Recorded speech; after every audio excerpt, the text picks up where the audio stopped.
কোন বয়সের মেয়ে ধর্ষিত হলে কত টাকা ক্ষতিপূরণ হবে। অর্থাৎ তিনি তার কর্মীদের কাছে স্পষ্ট বার্তা দিয়েছেন যে ধর্ষণটা একটা বাজারে কেনার মতো জিনিস।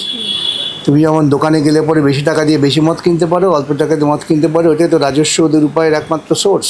এরকম ধর্ষণ করা যায়, তাই ধর্ষণ হচ্ছে এবং তাই তৃণমূল কংগ্রেসের নেতারা এইসব কথা বলছেন। তার কারণ তিনি বলছেন যে বন্ধু তার বান্ধবীকে যদি রেপ করে তাতে আমাদের কি করার। আমি সেই কথাই বললাম, ওদের কাছে ধর্ষণটা একটা খুব স্বাভাবিক প্রবণতা এবং সেই জন্যেই ওরা ধর্ষণ করে গর্বিত হন, লজ্জিত হন না।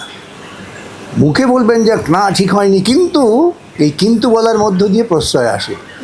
কিন্তু বানতলায় হয়েছিল, এখানে বানতলা একটা কলেজ, বানতলা একটা হাসপাতাল, সেখানে একজন ধর্ষণ হয়েছিল। এখানে কলেজ হাসপাতালে হচ্ছে, আগামী দিন নবান্নেও যদি ধর্ষণ হয়ে যায় বিস্মিত হবেন না, তখনও বলবে যে কি হয়েছে ঘটনা, সামান্য ঘটনা। এবং এই অভিযুক্তের আইনজীবী তিনি প্রকাশ্যে যে মন্তব্য করছেন যে মনোজিৎ মিশ্র অভিযুক্ত, যে তার গলায় লাভ বাইট পাওয়া গেছে, এগুলো কি বলা যায়? আচ্ছা, আমি জানি না লাভ বাইটটা কী, এর কোনো নির্দিষ্ট সংজ্ঞা আছে নাকি? আপনার মহিলারা বলতে পারবেন, আপনার তরুণ তন্নি, লাভ বাইট বলে কোনো সংজ্ঞা আছে? তার একটা নিশ্চিত চিহ্ন আছে, পরিচয় আছে? আমি জানি না। তার কারণ হচ্ছে এরা ধর্ষণটাকে সমর্থন করছে, এরা ধর্ষণটাকে মনে প্রাণে সমর্থন করছে।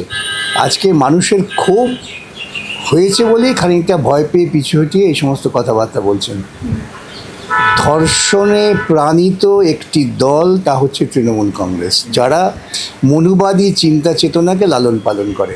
ঠিক যেমন উত্তরপ্রদেশে ঘটে, যেমন হাতরাসে হয়েছিল, যেমন ওই মেয়েটিকে কি বানু জানার নাম, বিলকিস বানুকে ধর্ষণ করা হয়েছিল, কেন সে মুসলমানের মেয়ে, অর্থাৎ তাকে ধর্ষণ করে খুব গর্ব করা যায়, মনুবাদে আছে।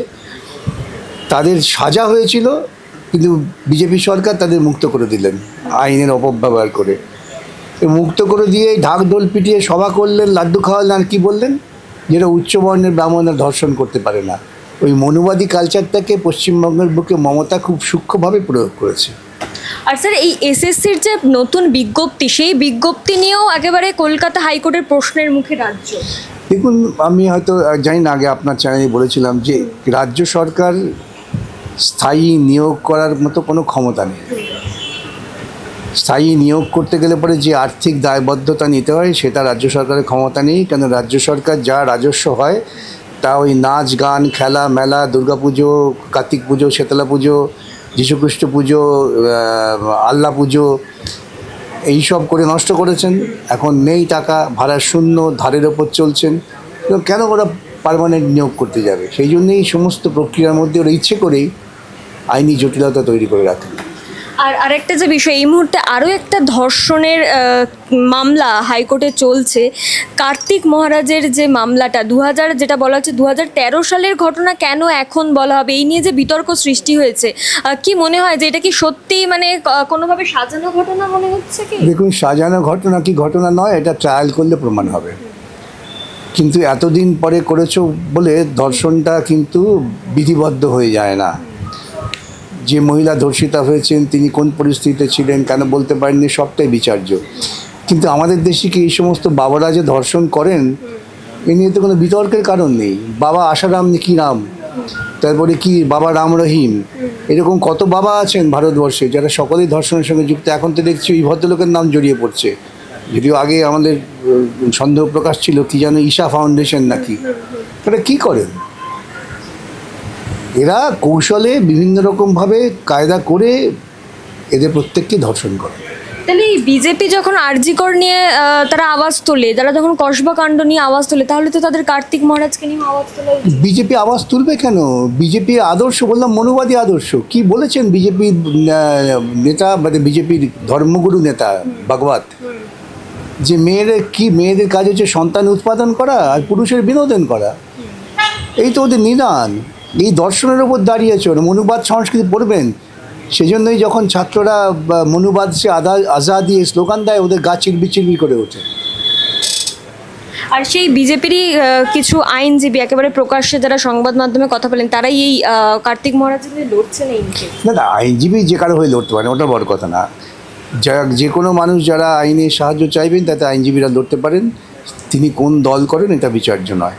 ধরুন নিশ্চয়ই কার্তিক মহারাজ যদি কিছু বলার থাকে আদালতে বলবেন, ভালো কথা, কিন্তু তিনি নিজেকে প্রশ্ন করুন আগে। তিনি পদ্মশ্রী প্রাপ্ত তিনি সেই এদেশে পদ্মশ্রী যাদের দেওয়া হয় আর বলবেন না, সেটা বললে পরে আবার কি রাষ্ট্রের অনুভূতিতে আঘাত লাগবে।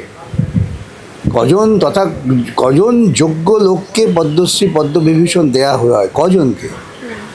তো ওসব কথা বাদ দিন, পদ্মশ্রী পদ্মত্ব তো শেষ হয়ে গেছে। এখন এই যে অভিযোগগুলো এইসব বাবাদের বিরুদ্ধে আসছে, কেন সরকার আইন করে এই প্রত্যেকটা বাবাদের তথাকথিত আশ্রমকে বন্ধ করে দিচ্ছে না?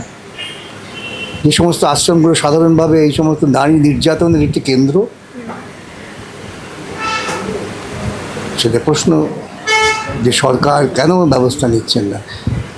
বহুদিন আগে সত্যজিৎ রায় একটা ছবি করেছিলেন, জানি না আপনারা দেখেছেন কি না, কাপুরুষ মহাপুরুষ, দেখেছিলেন? দেখেননি? দেখে নেবেন। এই কাপুরুষ মহাপুরুষটা যদি বারবার দেখানো হয় তাহলে বুঝতে পারবেন এই সমস্ত বাবাদের কী কর্ম, কী করেন তারা। আমার শেষ প্রশ্ন থাকবে যে বিজেপি মানে আমরা জানি তারা সবসময় হিন্দুত্ববাদের রাজনীতি করে, সেই বিজেপির মধ্যেই তাদের নব নির্বাচিত রাজ্য সভাপতি বলছেন যে যেই রাস্তায় দিয়ে বিসর্জনের মিছিল যাবে সেই রাস্তা দিয়েই মহরমেরও মিছিল যাবে। অপরদিকে শুভেন্দু অধিকারী সেই একই মঞ্চ থেকে সেই একই হিন্দুত্ববাদের রাজনীতির কথা। এটা হচ্ছে কৌশল, এটা হচ্ছে কৌশল। যিনি বিজেপি সভাপতি হয়েছেন তিনি একটু শোভন সচেতন, তার শব্দচয়ন শোভনীয়, তার মনের ভেতরে একটা শোভন চিন্তা আছে, সেটা বেরিয়ে গেছে। আর শুভেন্দুবাবু যাদের তৈরি করা হচ্ছে অন্ধত্ব হিন্দুত্ববাদকে প্রচার করার জন্য, একই মঞ্চ থেকে করছেন। আমি আগামী দিনে খুশি হব যদি দেখি যে বিজেপি দল তারা চিৎকার করে বলেন যে আমরা ধর্ম নিয়ে রাজনীতি করতে চাই না, আমরা মানুষের জীবনযাপনের দুঃখ যন্ত্রণা নিয়ে রাজনীতি করতে চাই। সেই কথাটা কবে বলেন দেখতে চাই।